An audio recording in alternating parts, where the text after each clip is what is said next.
हाँ, प्रिय प्रशिक्षणार्थियों, BSc BA BEd 4th year integrated Nirmal TT college के ऑनलाइन क्लासेज में सभी प्रशिक्षणार्थियों का पुनः हार्दिक स्वागत। प्रश्न पत्र द्वितीय, समावेशी विद्यालय बनाना, इसका जो अब प्रकरण जो थोड़ा अपूर्ण रह गया उसको मैं पुनः आपका ध्यान आकर्षित करता हूं। जो मेरा प्रकरण 75वां है वो है सहकारी अधिगम के लाभ, जो मैंने आपको बता दिए थे, लेकिन पुनः रिपीट के रूप में, लेकिन विशेषताओं के बारे में कि विशेषताएं कौन कौन सी हैं, उन विशेषताओं की ओर आपको ले चलता हूं। क्योंकि लाभ तो मैंने बता दिए थे, लेकिन विशेषताएं जो रह गई थी, उन लाभ के साथ में जो विशेषताएं हैं उनके ऊपर अपन विचार विमर्श करते हैं। समय रहेगा फिर लाभ बताऊंगा आपको। तो देखिए, जो विशेषताएं हैं, किसकी विशेषताएं साहब? सहकारी अधिगम की विशेषताएं। तो सबसे पहले जो विशेषताएं हैं वो इस प्रकार हैं कि सहकारी अधिगम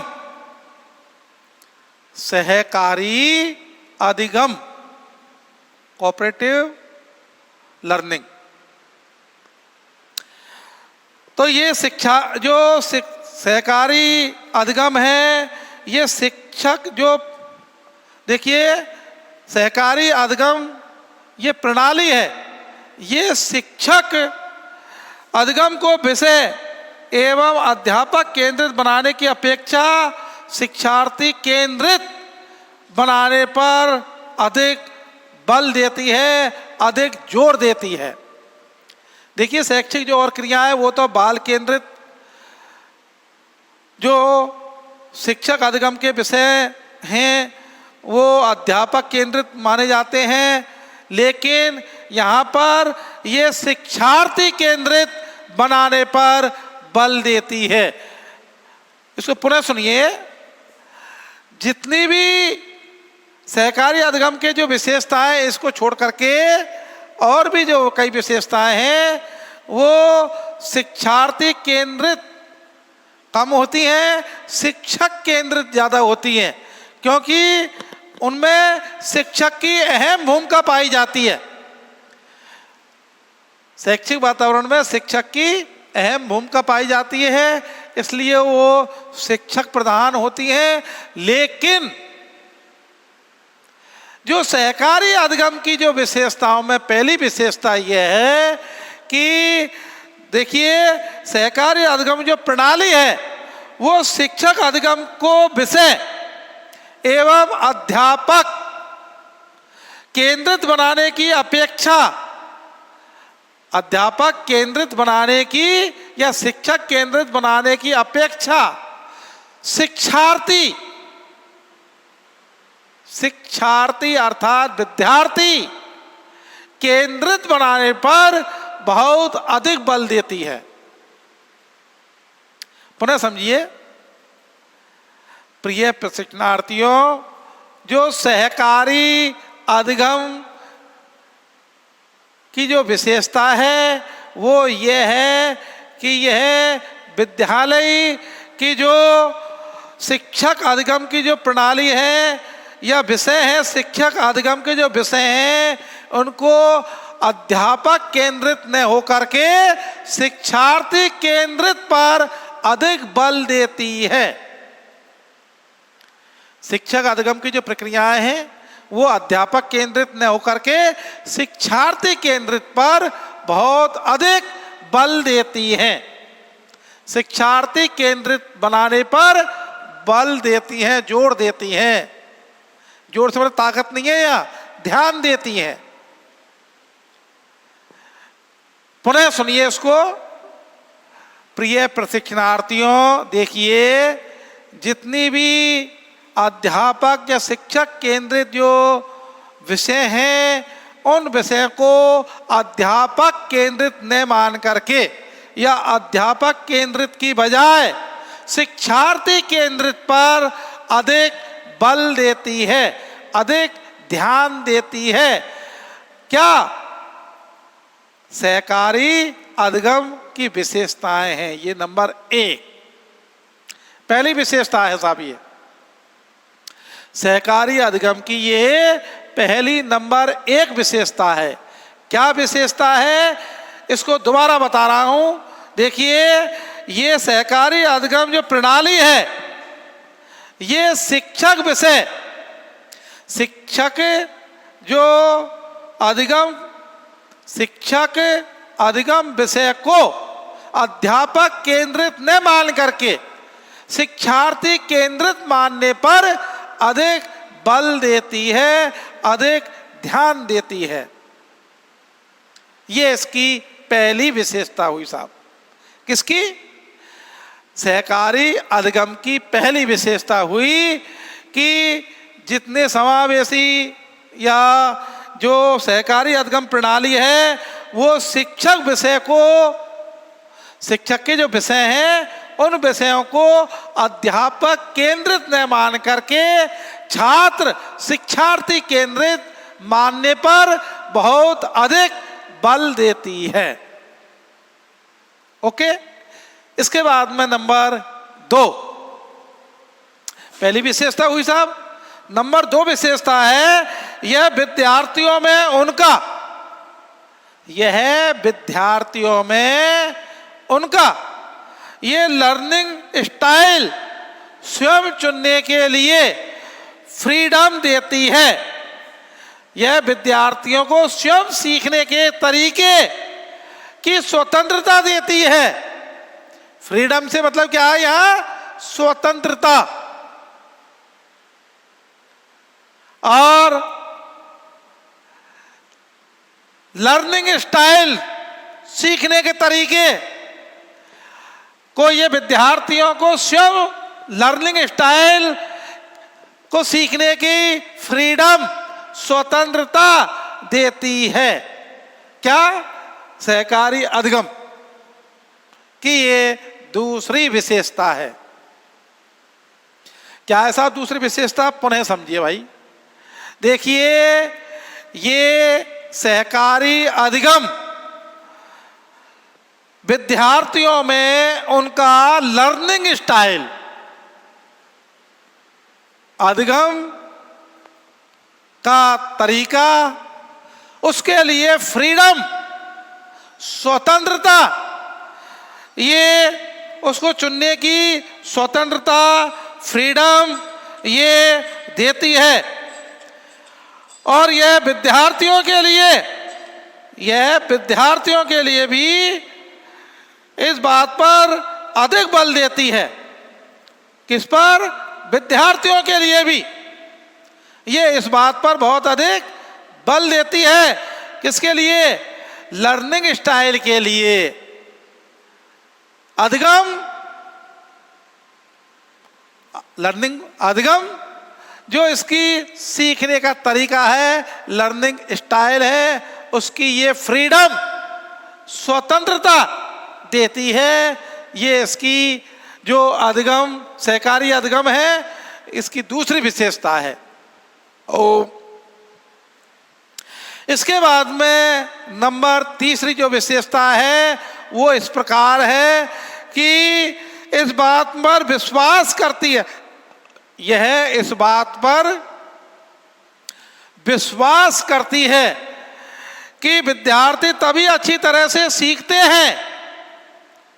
किस पर विश्वास करती है? कि विद्यार्थी तभी अच्छी तरह से सीखते हैं जब उन्हें स्पर्धा रहित, चिंता मुक्त, सहयोगी वातावरण में सीखने के लिए स्वतंत्र और सहयोगपूर्ण अधिगम की प्राप्ति होती है। तब वो अधिक से अधिक बालक सीखते हैं।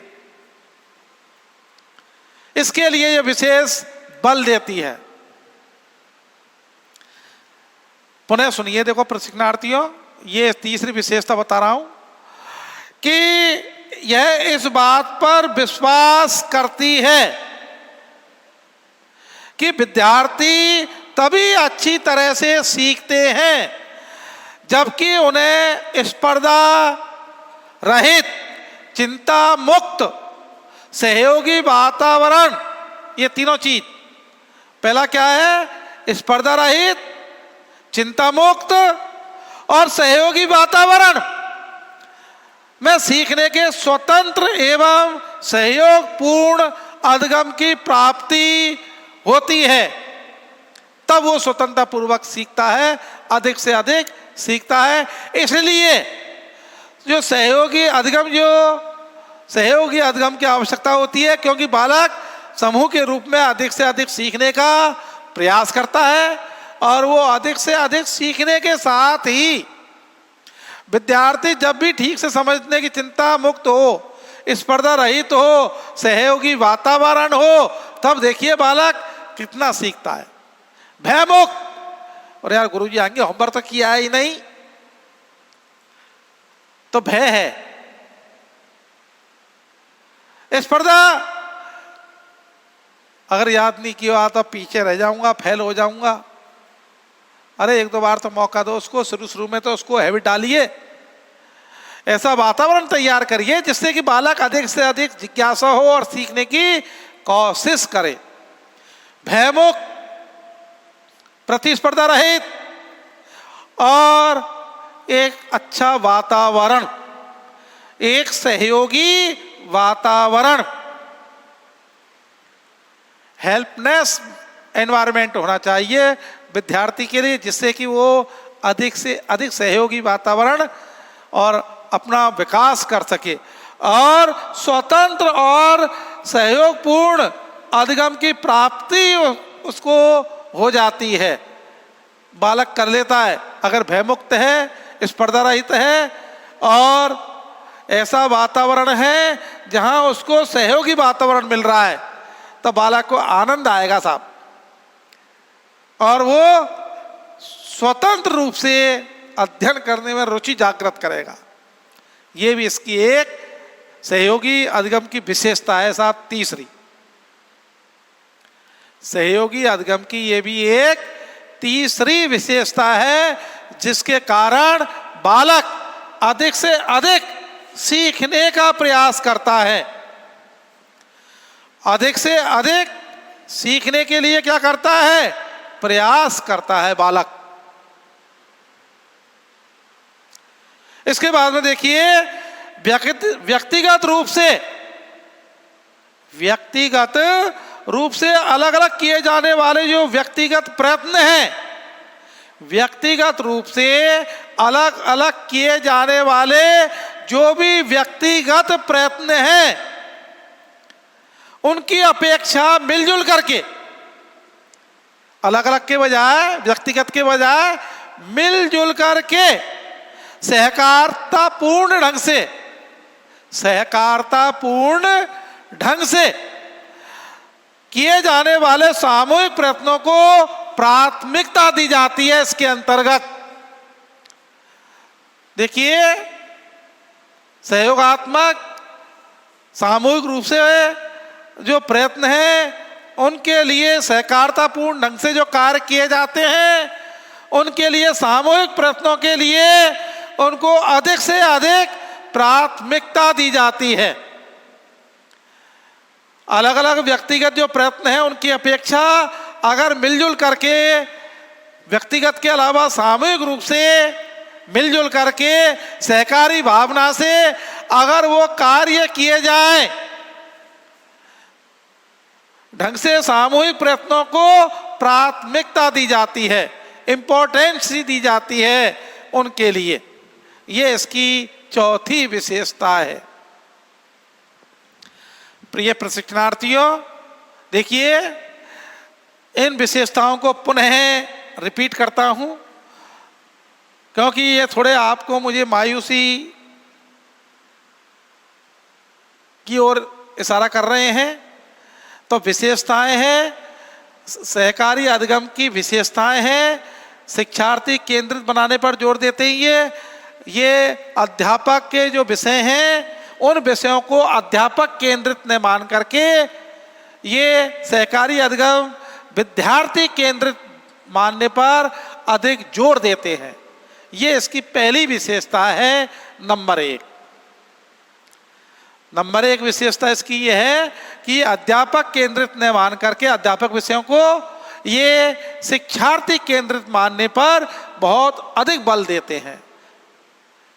ये इसकी पहली विशेषता है। इसी के बाद में अगली देखिए, जो यह विद्यार्थियों से उनका यह का मतलब क्या है? सहकारी अधिगम। यह का मतलब क्या है? यहाँ सहकारी अधिगम, यह उनका लर्निंग स्टाइल, अधिगम का तरीका, सीखने का तरीका, उसके लिए ये फ्रीडम, स्वतंत्रता स्वयं बालक चुनने के लिए, स्वयं बालक चुन सकता है, फ्रीडम है, वो स्वतंत्र है चुनने के लिए। और ये फ्रीडम, स्वयं चुनने की स्वतंत्रता प्रदान करती है सहकारी अधिगम। सहकारी अधिगम ये बालक के लिए सीखने के लिए स्वतंत्र, फ्रीडम, ये उसके लिए स्वतंत्रता देती है, जिसे बालक कोई भी स्टाइल में अधिगम कर सकता है। कैसे भी स्टाइल में वो अधिगम अधिक से अधिक कर सकता है, ये उसको स्वतंत्रता है बालक को सहकारी अधिगम के माध्यम से।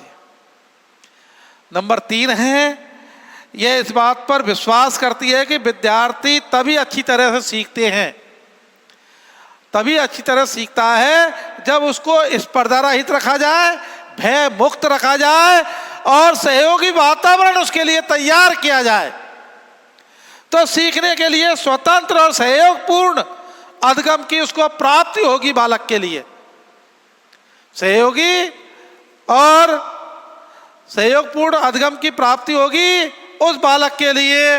ये इसकी नंबर 3 विशेषता है।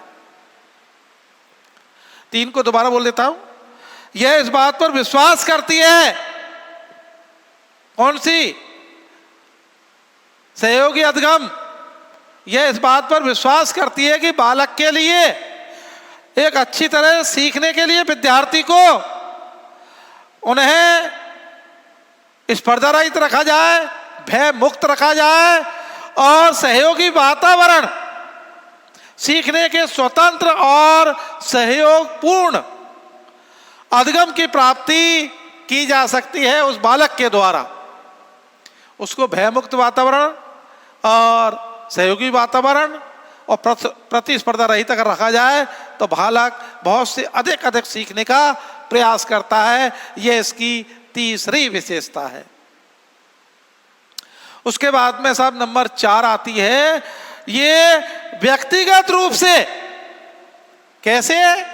व्यक्तिगत रूप से यह अलग अलग किए जाने वाले जो व्यक्तिगत प्रयत्न हैं उनकी अपेक्षा, व्यक्तिगत प्रयत्नों की अपेक्षा मिलजुल करके, सहयोगी भावनाओं के द्वारा मिलजुल करके जितने भी सहकारितापूर्ण ढंग से किए जाने वाले जो सामूहिक प्रयत्न हैं, उन प्रयत्नों को प्राथमिकता दी जाती है इसके अंतर्गत।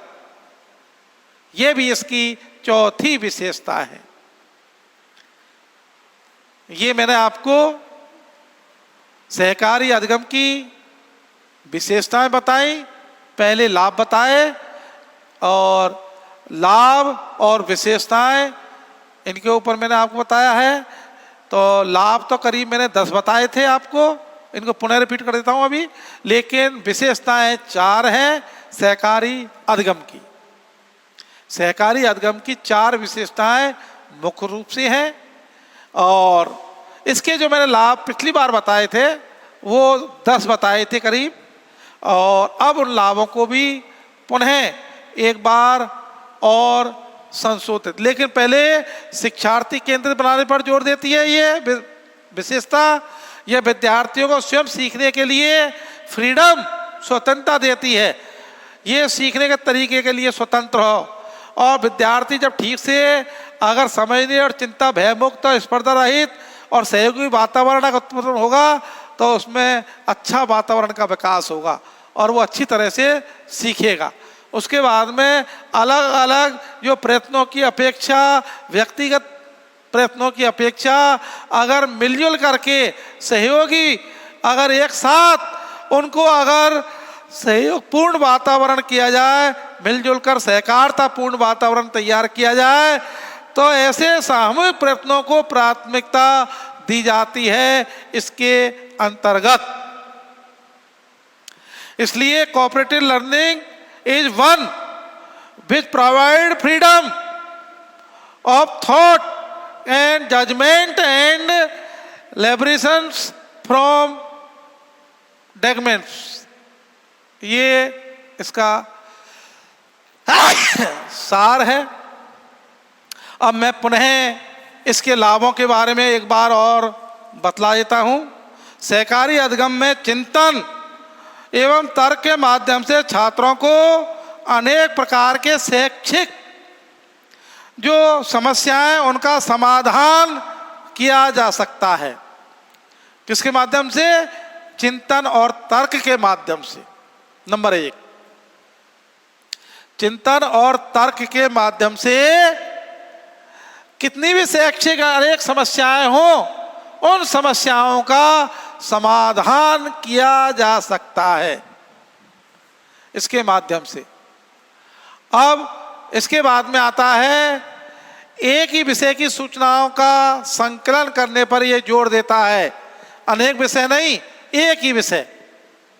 देखिए, इसके माध्यम से छात्रों द्वारा एक ही विषय पर अधिक से अधिक सूचनाओं का संकलन किया जाता है। अलग अलग विषय की सूचना नहीं, एक ही विषय की सूचनाओं पर अधिक बल दिया जाता है।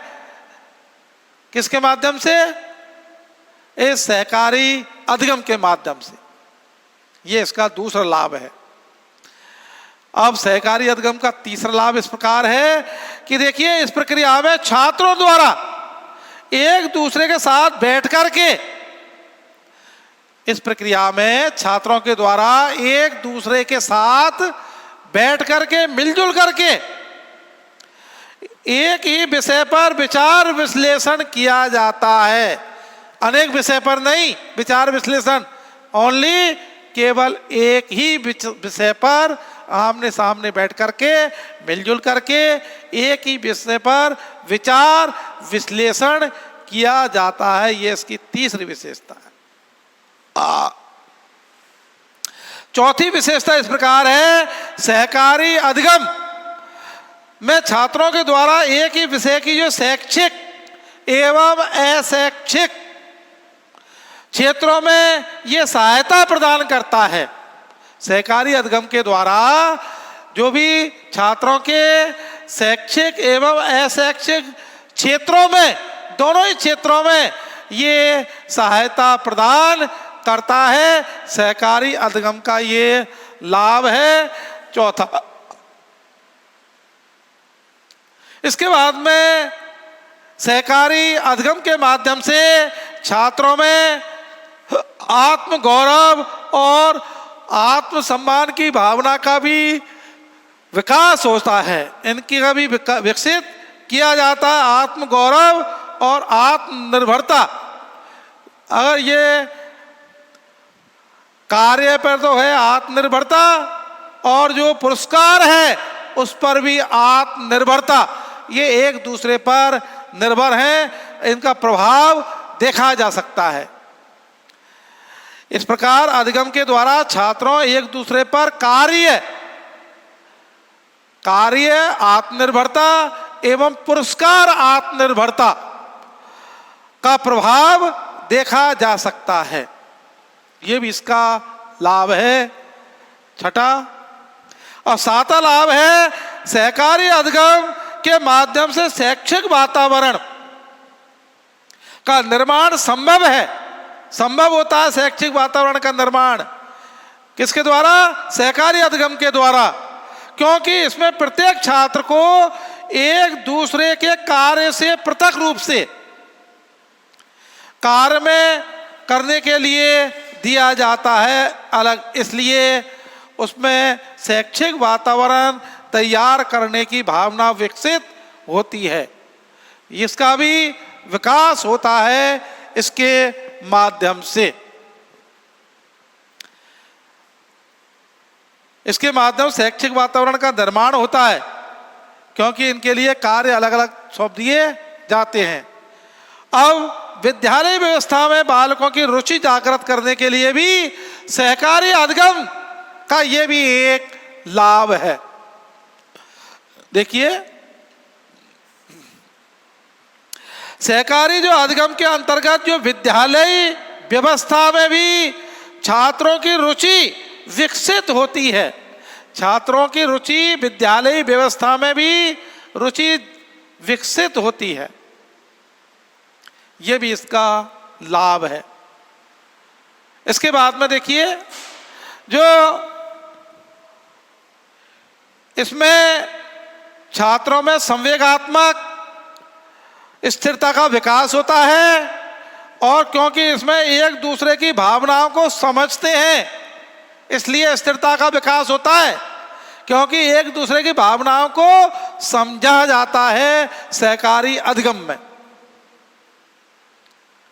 विद्यार्थी इसमें छात्रों में संवेगात्मक जो स्थिरता है उसका विकास होता है, क्योंकि एक दूसरे छात्र भावनाओं को समझते हैं।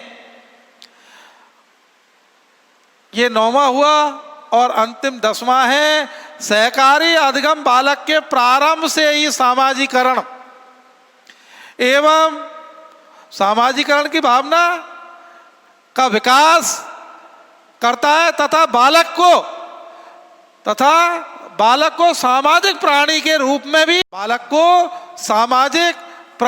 रूप में भी विकसित करता है। ये इसका 10वां लाभ हुआ। विशेषताएं तो मैंने 4 बताई हैं और ये लाभ 10 बताए हैं। ये सभी सहकारी अधिगम के लाभ एवं विशेषताएं हैं। ये मेरा सेकंड चैप्टर था। फर्स्ट में तो केवल मैंने आपको लाभ बताए थे, इसमें लाभ भी रिपीट किए हैं, इसमें विशेषताएं बताई हैं। जो विशेषता शिक्षार्थी केंद्र बनाने पर जोर देते हैं, न कि अध्यापक। यह विद्यार्थियों को स्वयं सीखने के तरीके, मतलब लर्निंग स्टाइल के लिए फ्रीडम देती है, स्वतंत्रता देती है। विद्यार्थी जब ठीक से समझते हैं, चिंता मुक्त और ये सब स्वधर्म वातावरण होना चाहिए, भयमुक्त सहयोगी वातावरण होना चाहिए, स्पर्धा रहित होना चाहिए। क्या होना चाहिए? स्पर्धा रहित होना चाहिए, चिंता मुक्त होना चाहिए। ऐसा वातावरण बालकों को तैयार किया जाता है।